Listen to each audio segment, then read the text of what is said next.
Now, you add AI into the mix, and I think there is a good argument to be made that US firms are probably better suited in the near term to make greater benefits from AI. Now, some of that simply comes down to the structure of the labour force in the US and the greater service component of the labour force, say, compared to China, for example. Another part of it comes from the evidence in the past US firms have been able to extract benefits from advances in IT more quickly than firms in other countries. Hello, everyone, and welcome to this edition of Beyond Consensus. My name is Rick Brink, market strategist. I'm joined by Inigo Fraser Jenkins, co-head of institutional solutions. This is a blast for me to go one-on-one with Inigo, and the topic is a topic that you can find everywhere right now, the idea of AI. And there's really kind of two main ways that AI is being approached in the investment world. One is something that actually I just did on our Disruptor series, shameless plug by the way, and this is the idea of how AI gets adopted, the S-curves all the way through physical AI, the needs for energy, what it means as an investor, and what gets produced. That's one side. But the other side is centuries old, literally, in the research, and this is the impact of technology of any type on labor over time. And that's been explored ad nauseum. Inigo and I and many others will harken back to Economic Possibilities for Our Grandchildren, a 1930 paper by Keynes that Inigo references in here and has spoken about before. And it goes back even further than that. And historically, the idea has been there's sort of two takes on this. One is technology leads to this quasi-utopian society where we don't need to work anymore, or we work half weeks, and everything is great and suddenly the meaning of life, all right? That's one side, which hasn't really worked out. And the second one is that that technology in general is the killer of jobs, which also hasn't really worked out because you do kill some jobs, but historically you create at least as much and generally more. And so this second part is what Inigo got after in this most recent paper. And this is what we're going to be talking about today. But look, you can read the paper. We have the paper available to you 20 ways to Sunday, and I encourage you to read it.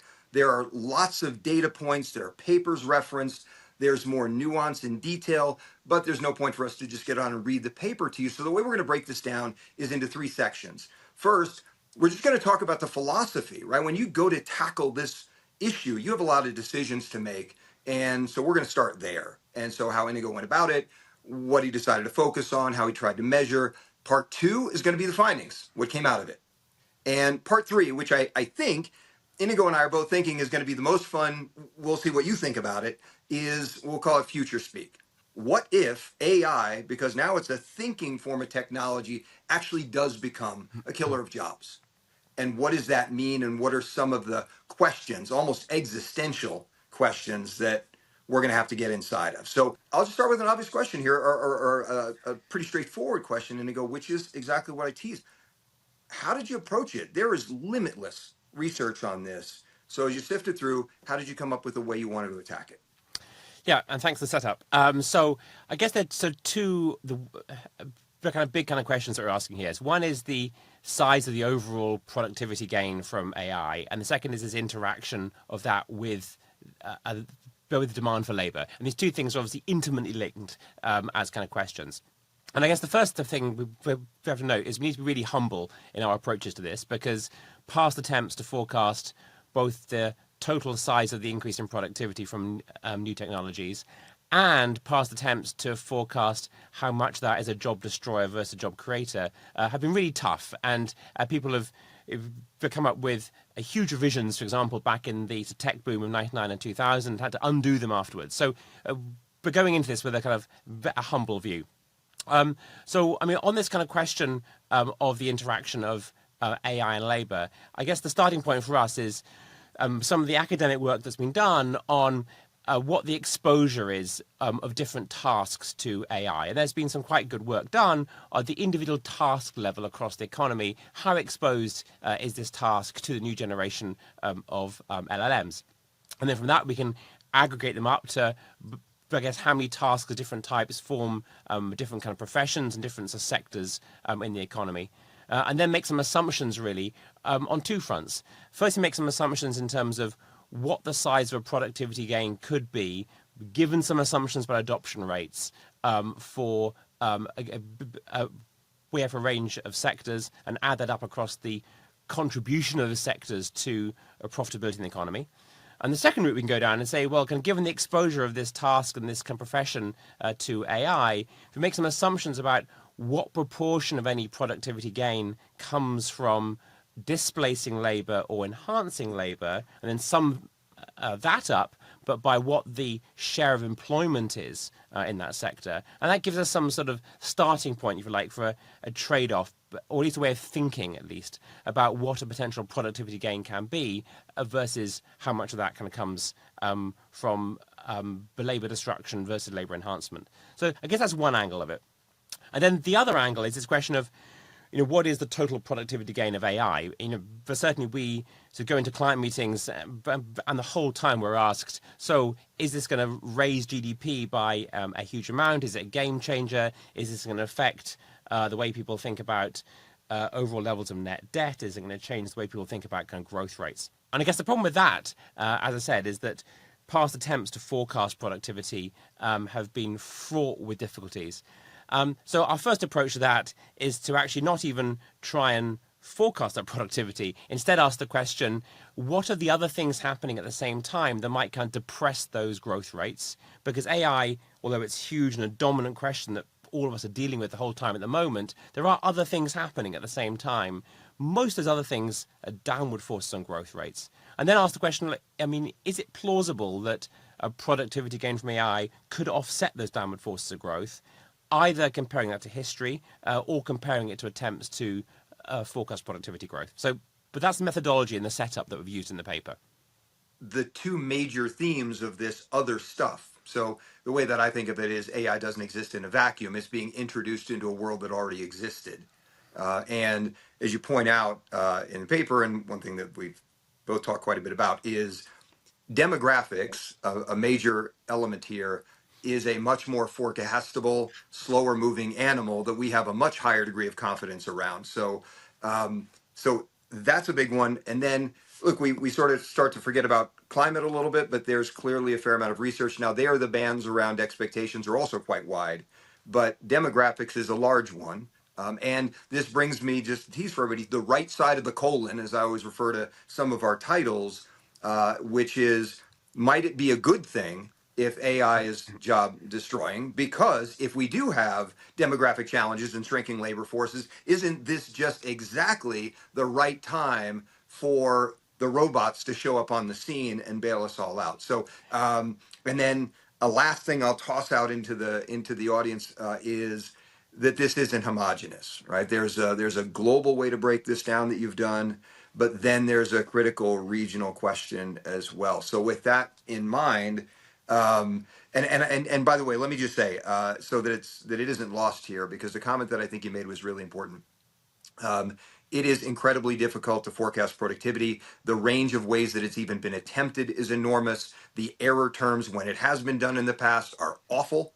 And so I when I read it as a reader, I thought it was a pretty elegant approach to turn around and say, well, instead of trying to forecast the level of productivity, let's look at these other forces and see what kind of productivity we'd have to solve for to stay where we're at, improve, et cetera, et cetera. And then we can get to the idea of what does it do to labor displacement, et cetera, et cetera. So why don't we talk about how you did it and then what you found? Yeah, okay. So I like the idea of pairing AI and demographics as topics. I think they're actually intimately related in a number of ways. I mean, first, as you said, these are two things which are huge forces on the drivers of macro growth and potentially inflation over the next 5, 10, 15 years. And so these two things are happening at the same time.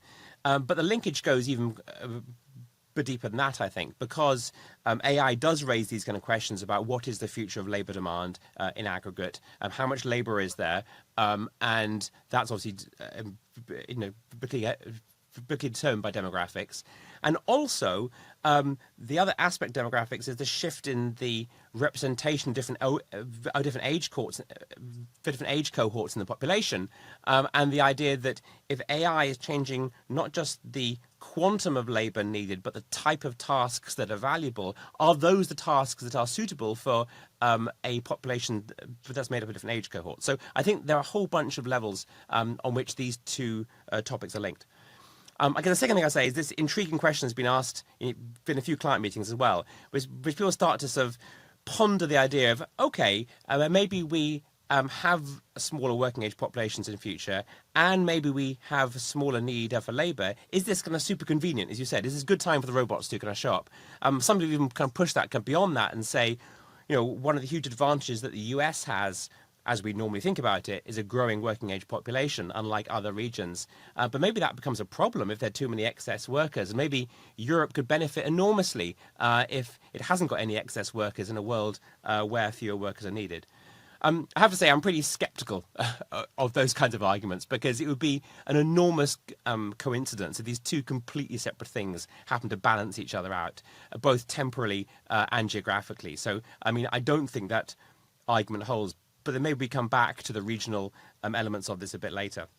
At least pairing demographics and AI, I think, is an important part of, as we describe it, this more humble approach to try and kind of forecast what AI can do.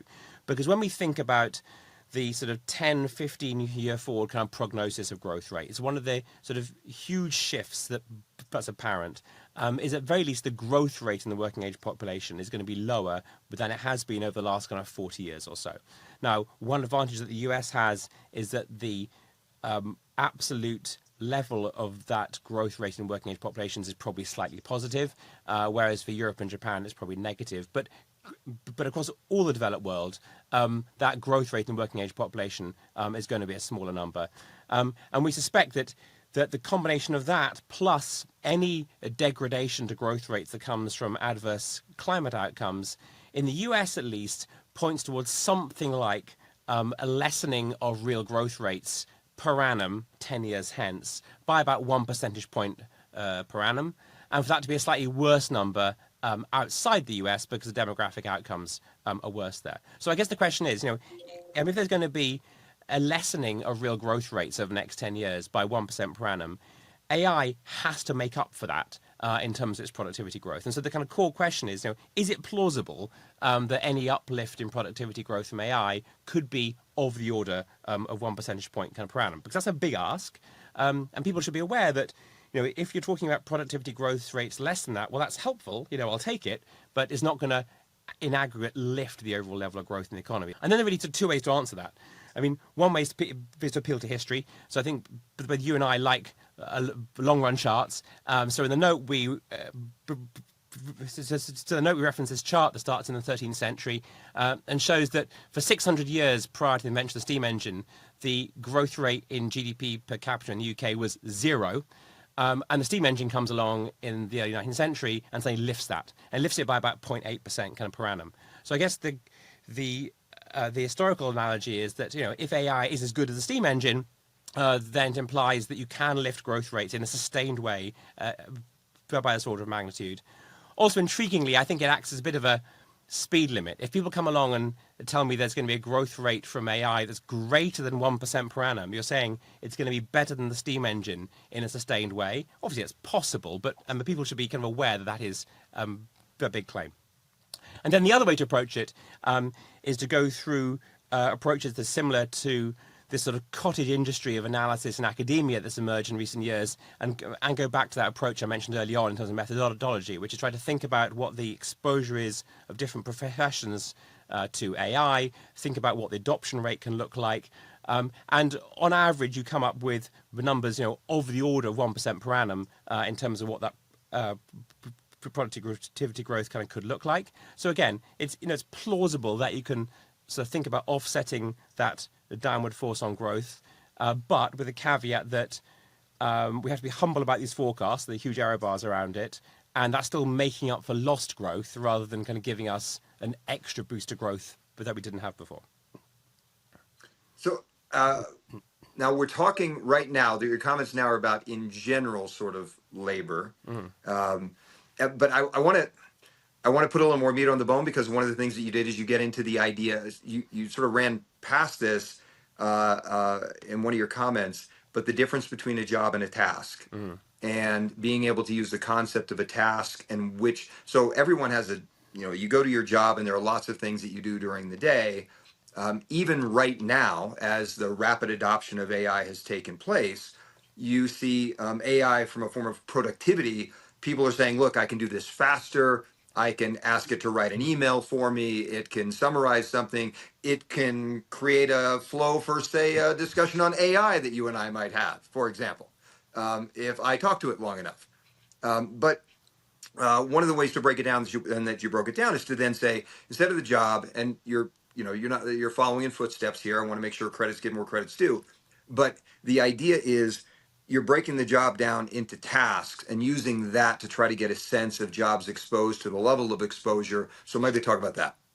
Yeah, exactly. So I think when you think about what a productivity gain looks like from the application of any new technology, it can come from a few different sources. It can come from displacing a unit of labor and automating a task that wasn't previously automated, or it can come about through enhancing that unit of labor by giving that person better tools so they can focus on the higher achieving kind of parts of their overall kind of job, for example, or it creates a new job that no one thought of before, and that person leaves the previous employment and takes a new job where they are even more kind of productive. And so you have this combination of some of this productivity shift comes about from displacing labor, and some of it comes about from enhancing labor. And I guess as you referenced at the beginning, there's been a debate for at least 200 years about sort of how much any new technology brings about an increase in productivity from one of these sources versus the other. And of course, the optimists would point out that in the past we had growing working age populations, and so we managed to create more jobs than we destroyed each time to keep the level of structural unemployment kind of constant, essentially, in the long run. At least it hasn't kind of risen over time. I guess that the first observation that we would make of why things look slightly different from that now is if you look at those tasks that are exposed to AI and sort of aggregate that up to sectors in the economy, it's quite apparent that the sectors that have the greatest exposure to AI are the least unionized sectors in the workforce today. So this looks very different from the automation rounds of heavy industry and the car industry, etc., the last kind of 40 or 50 years. And at least the kind of setup looks like a starting position whereby a greater power probably is accruing to capital rather than labor if the starting position is such a low level of unionization and labor bargaining power, essentially. So that's one element of it. Then we want to be a bit more formal, as I mentioned, in terms of methodology, try and trade off this idea of how much productivity we can expect and how much that is requiring a destruction of labour in the near term. Now, these are very much numbers which are work in progress, because we don't really have any good data yet in aggregate in terms of what the impact of AI adoption is on labour disruption. I mean, arguably, arguably latest earnings season, we started to get a sense of that. But I think we need to see, at the very least, a few more quarters before we get any sort of sensible data. But we made some assumptions in terms of what adoption rates look like. Is the adoption of AI going to be as fast as the internet or much faster than that? And I guess it looks like it'd be much faster than that. And then make some assumptions in terms of, is that extra unit of productivity coming, entirely from labor displacement, entirely from enhancement, or something in between?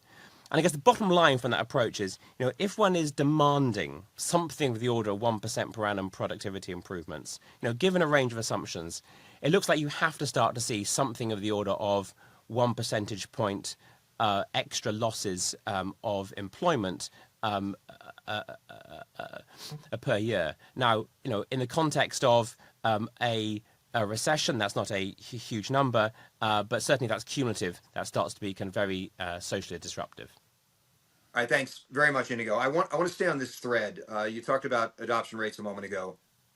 One of the things that is important to get here is this interplay between adoption rates and productivity, displacement rates in a role. So let's talk about those three going together. And as we start getting into takeaways, the other thing is that there's a range that you come away with. So you have a midpoint, but there's a low and a high. So let's talk about those three, and when you put them together, what that produces along the spectrum.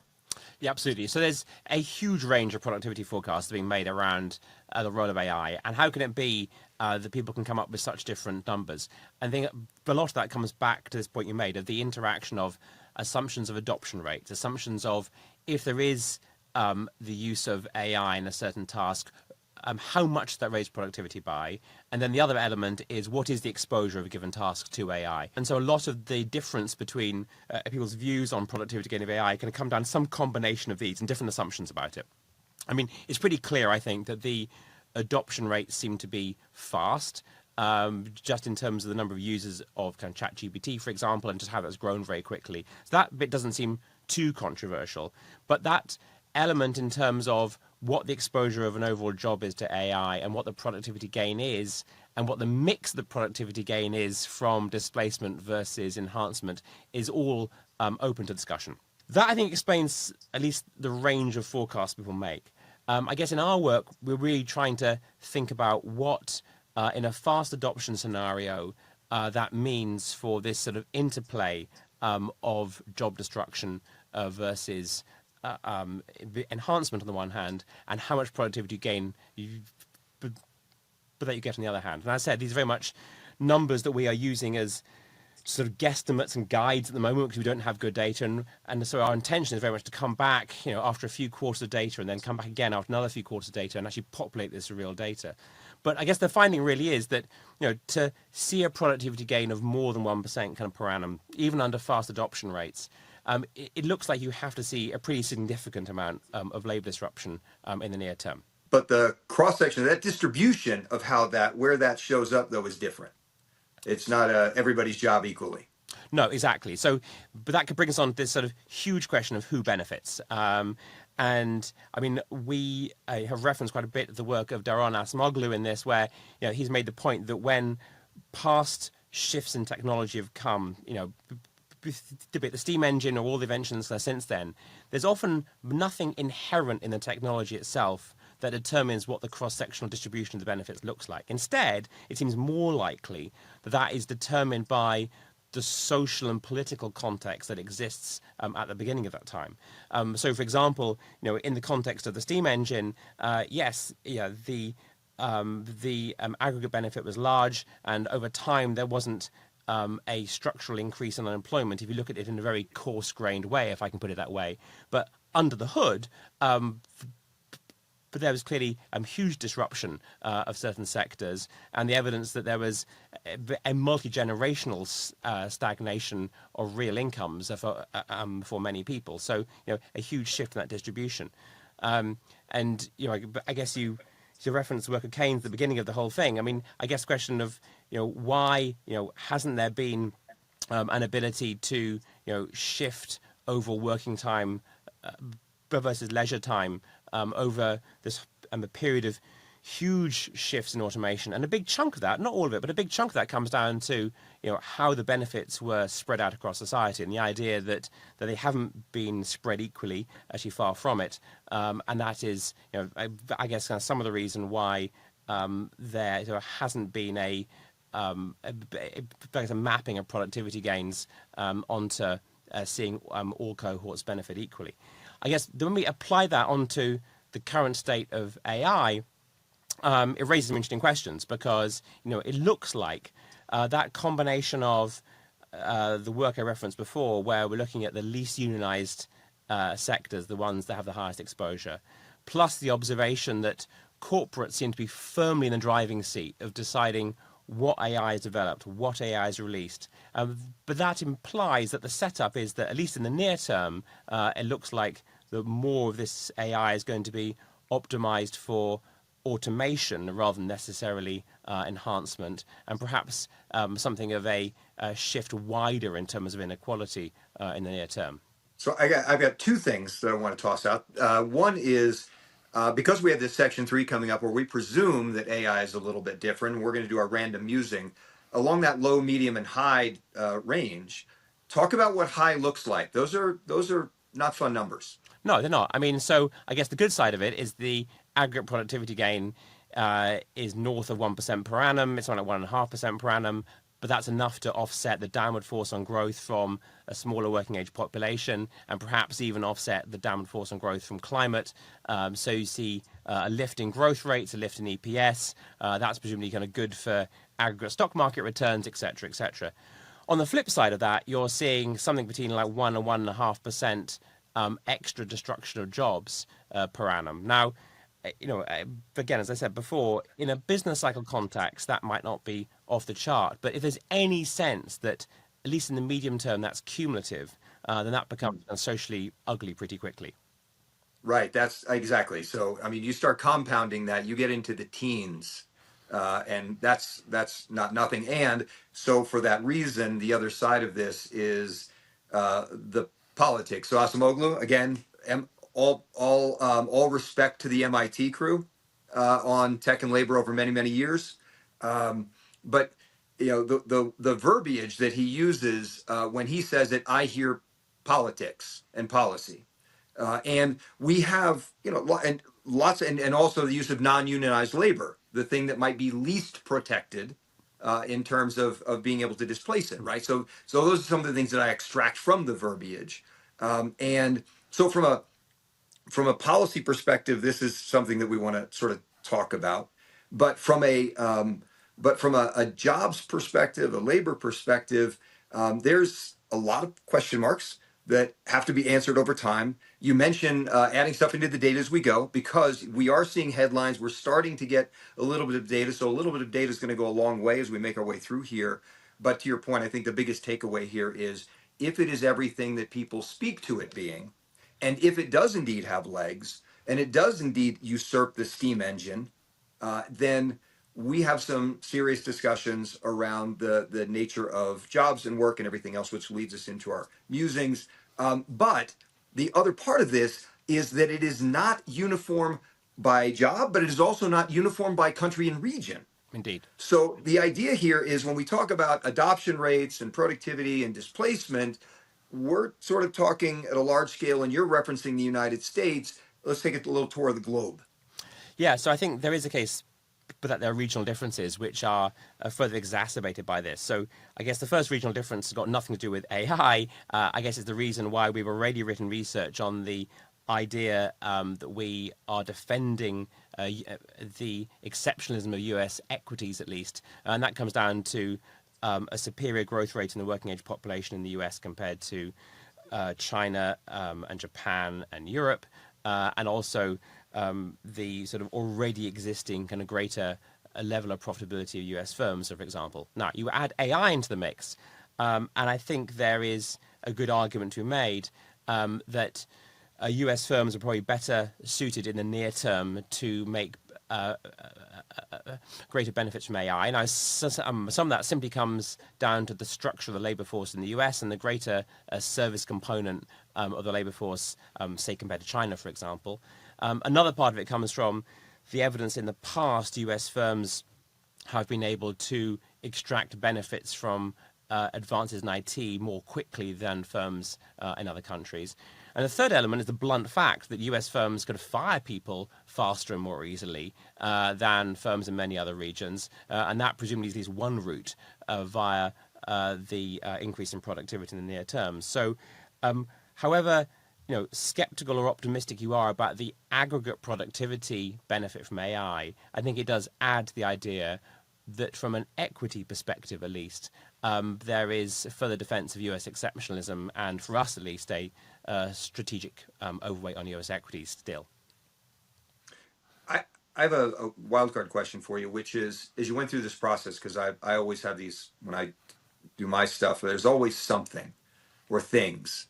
What sort of surprised you, or what were some of the, we always say the word aha or aha moments, but what were some of the things that kind of jumped out at you as you went through this that maybe you didn't expect?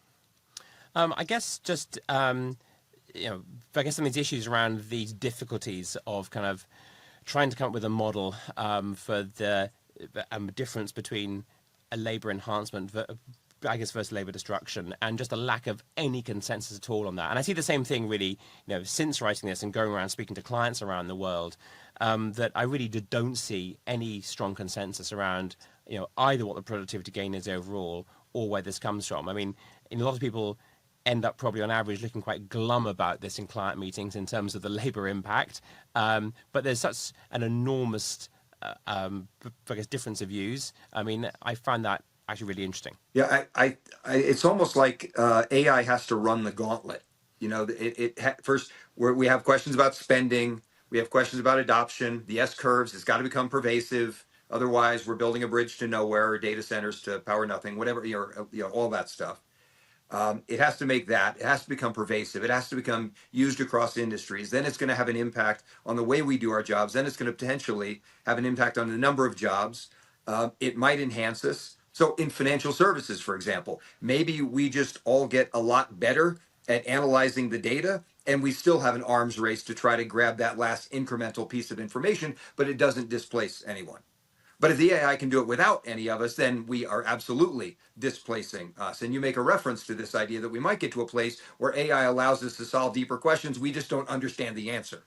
And so there's a whole gauntlet that we're going to run. But ultimately, as data comes in, we're going to get a sense of this. And so I'm going to try to gently segue into our third part, then, is our future speak. So in terms of what you're going to be working on that follows this, and you mentioned obviously wanting to put data in, but what's in the hopper to follow on to this work, and what are you going to be keeping an eye on? Yeah, so I guess there are a few different angles here. So there's one angle is to try and sort of get more and more hard data on how AI is actually adopted and what the evidence is of productivity gains in certain sectors and what that means for labor, and especially, I guess, what the optimist would be looking for would be any signs of increasing demand for labor, which obviously has happened with previous technology advances in the past. So that's gone one area. I guess the second area is the inevitable issue around AI capex spend, and the link between whatever the productivity gain is and how much that can justify the huge spending on capex that is taking place. So that's I guess the second kind of clear sort of avenue. But then I guess there's the sort of other areas too, which get a bit further away from the core of sort of finance and sort of economics research, which are kind of broader social and political questions. And I guess this idea of, as you potentially see a big impact on the labour market, what might the response to that be? Obviously we talked already about, I guess the politics of this. Is there a need to respond to this via regulation or a political change in some way?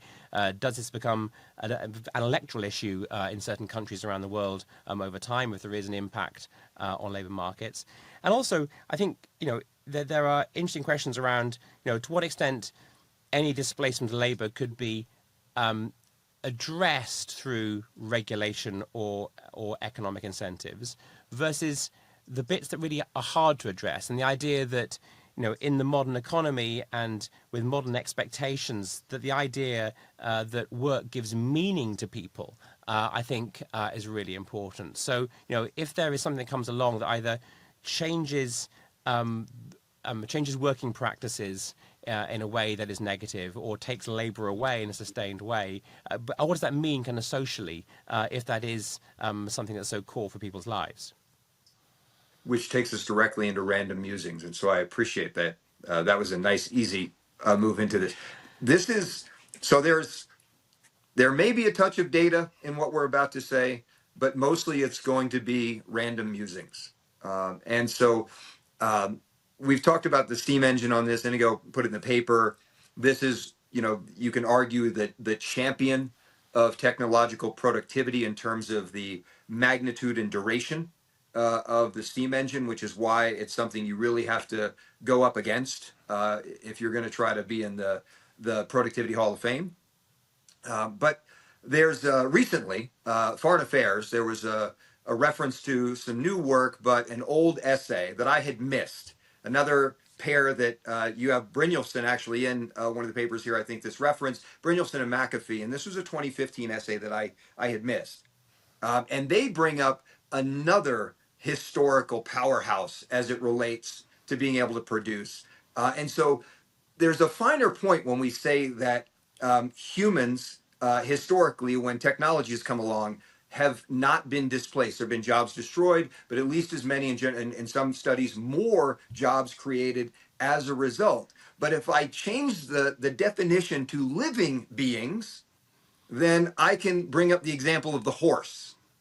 And at one time, there was a massive amount of horses in use in the world, particularly in the United States. Some recent, some interesting data around it.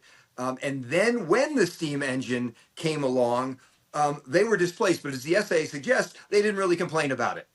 And so there was no political move to save the horses' jobs. All of this stuff. I find it. I don't know if I find it a nice homage or insulting that we actually reference the output of things like steam engines in the form of horsepower. But so we do have a historical example of living beings displaced, and it would have been pretty catastrophic if horses had to bring home and pay for their shelter and everything else. So we do have some history there. So let's say that humans now kind of go that way, and you talked about the meaning of work, and this is really interesting because Owen, Keynes, a lot of these guys have talked about the idea that because we don't have to work, that now we can have this different meaning in life, and we can explore, and we can do all of this stuff, and apparently become masters of art and music and philosophy and all of that stuff. We haven't got to that place, and yet in most studies, when they ask people to describe themselves or to define themselves, work is always at the top of the list. What I do. And so there are real questions around what it means if there isn't this thing that I spend approximately 1/3 of my adult life doing. So with that as a setup, all right, so here's the question you and I run into all the time. If AI replaces lots and lots of jobs, then who's going to actually buy the stuff that so AI automates an entire factory. There are no people working in the factory. AI is not going to buy what's coming off the line. So let's talk about how do we even think about consumption in that world? Random using question number one. Yeah, that's a great question, and it's a thing that was brought up by Henry Ford a lot when he's thinking about the affordability of his cars, etc., etc. So these kind of questions come, many, many times. Yeah, I think that when we get into conversations with investors around this, pretty quickly, someone in the room will mention a universal basic income as the answer. Because, if one does choose to take that as your starting position, that labour is destroyed in a way that hasn't happened with previous technologies, and of course we don't know that's the case yet, but if that was the thing that happened, then is there a response that the government has to start kind of giving people money? Which, of course, is not so far-fetched because it's what we saw in COVID, essentially. So we have been here before, and it has been kind of tested. The governments can hand out money to people. Of course, that immediately raises a few kind of big questions. But number one is, how is this funded? So as we've referenced in separate podcasts and separate research that both of us have done, we are at a level of public debt to GDP, not just in the US, but for the G7 overall, that previously is only been seen in times of existential conflict, such as World War II and the Napoleonic Wars. And we're back there at the same level of debt already, but we haven't necessarily invested that level of funds in a productive technology, at least for the evidence hasn't happened to show that so far. We've done that more to kind of keep consumers and standard of living kind of happy. So there's a big question mark of how on earth you'd kind of fund that if the starting level of debt is so high. I mean, presumably the answer has to be, well, if some corporates are making large amounts of money from this, then there has to be some tax mechanism for reclaiming that. But yeah, it's a very different model of consumption. Certainly that's not clearly on the cards in any kind of country at the moment. But it's an interesting question of how quickly any fears about labour disruption might at least kind of get on the list of political concerns, and then raise some questions in terms of what a response might look like. I have to say that I think the governments around the world probably on the back foot on this question, and there's a lot of kind of catching up to do. Yeah, well, yeah. I mean, because again, it always seems that we don't really care about something until we decide to care about something, and it's usually in the 14th hour when it comes around, and we can look away, and then finally we decide to pay attention to it. UBI is, I'll throw my random musing in on UBI because I often joke about T-shirts that I should get when I'm doing things like this, and I should have one that says "All roads lead to UBI." Because anytime you have an AI discussion and you start talking about jobs being taken away, it invariably leads to what do you do if you have mass displacement? So you have to provide some level of income. It's not a choice; it's a forced displacement.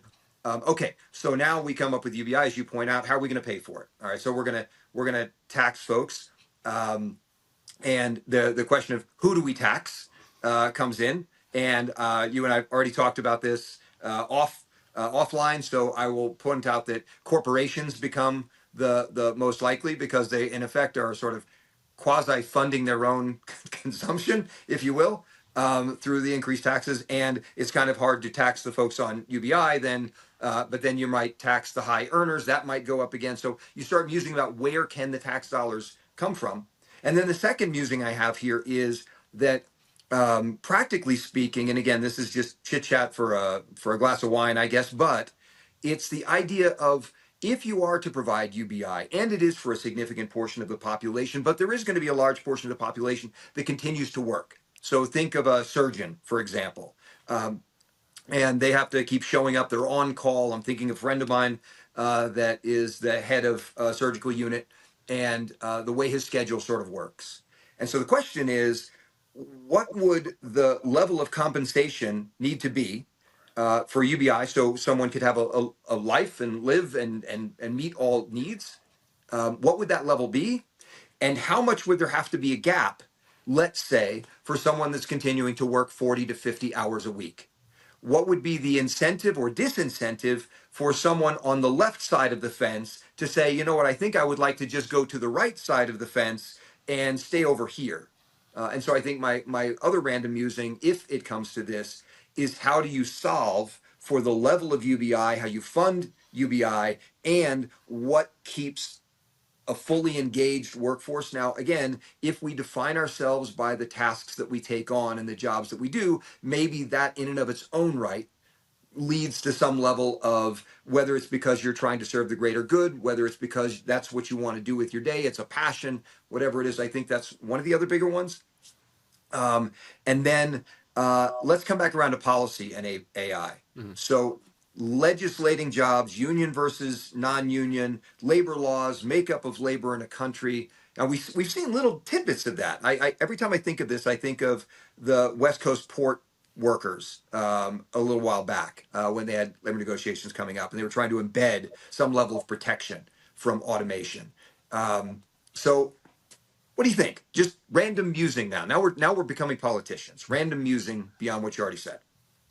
I mean, so I think that this has to kind of follow, evidence where job dislocation is happening and how fast it is and which sectors is happening in, and whether any job dislocation that happens is materially different from past rounds, as I said, in terms of whether this affects perhaps higher earning professions than perhaps it did in the past, or maybe not. But I guess the makeup of that starts to look very important. I guess that the other element of this, which is very reflects on what you were talking about earlier, really, is that it seems plausible that through this transition, so through the capital deepening that's taking place with the spending on capex, and through the starting position of corporates being in the driving seat, it looks like the capital versus labour share increases. Now, I had this sort of forecast a long time ago that but the profit share of GDP in the US would have to fall at some point. It would have to mean revert, because surely there are some social limits to that. But I've kind of given up on that view because there's been no evidence of any kind of limit being reached. And I think AI can push that even kind of further. But I guess at some point there presumably are some limits around that. So that's one thing I'd say. I guess the second is, I mean, I do hear this pushback on UBI, aside from the fiscal pushback, which is how on earth is one pay for it, just a more philosophical pushback was, I guess, that the idea is so depressing. It's just kind of giving up on the idea of labour and the meaning that attached to it. And is it plausible that a society could go down that route? And we obviously don't really have modern parallels of that. And the final thing I'd say is that I think a lot of the focus around UBI comes from people who are frightened about job dislocation. Of course, there is another reading, which I guess most famously was set out by kind of Keynes, as you kind of referenced a few times before, which is, he made the claim back it would be 1930, that by 2030, i.e. about now, that we'd all be working kind of 15-hour weeks because human labor wouldn't be as needed. Actually, he was prefigured by a whole kind of century in the work of Robert Owen, in the wake of the steam engine and its advance, who's making the claim that surely human labor won't be needed because of scientific advances. And he was thinking about how wonderful that is in terms of the ability to cut both adult and child labor, because obviously both those were issues kind of back then. And you've seen this echoed much more recently with work on the sort of more sort of socialist/Marxist end of the spectrum, particularly in Europe, where the sort of left accelerationist movement is making this, this sort of bold claim that we should sort of end the need for work and demand more automation as a route to a happy society. Now, of course, you haven't seen any of this take place. I think that, again, it comes back to one of the points made earlier on, and I guess one of the reasons for that is really not technology, but it's policy decisions, it's policy choices about what the benefits of any growth increase look like in terms of how they're spread across society. Thank you. And by the way, as a final echo onto that, one thing I should have mentioned as you were making your comments is that part of the UBI discussion is also attaching some level of work to it. And so anything, if we do have an aging society, is there a home health care? Can you care for, as you've mentioned in the past when we talked, GDP doesn't capture a lot of the things we do in our own home that is productive. And so, the idea of home health care for your own family or for others or other types of work. I think of Roosevelt's Works program post-Depression and, what that was used towards. So it's not all doom and gloom. And again, this is the random musings section, not the findings of Inigo's research section. So we can all take a breath. But first and foremost, thank you very much, Inigo, for doing this. It is always such a blast to get on here. It's been probably 3 years since you and I did a one-on-one back when we did Disruptors. So we have to try to make this a little more frequent because I really enjoy it. And listen, everyone, thank you so much for the support of series, for joining this one as well. We hope you enjoyed it. Look, again, I encourage you to read the paper. There's a link, you can get to it. You should. There's a lot of great detail there. But hopefully you enjoyed this as a compliment to get to the why and what Inigo and the team were thinking as they put it together, some of the observations, takeaways, ahas for all of us, and some of the cross chatter that maybe didn't make it into the paper. So please download that as well. But thank you for joining this episode. We have another one right on the horizon. So please join that as well. And I look forward to seeing you there. Thanks, everyone.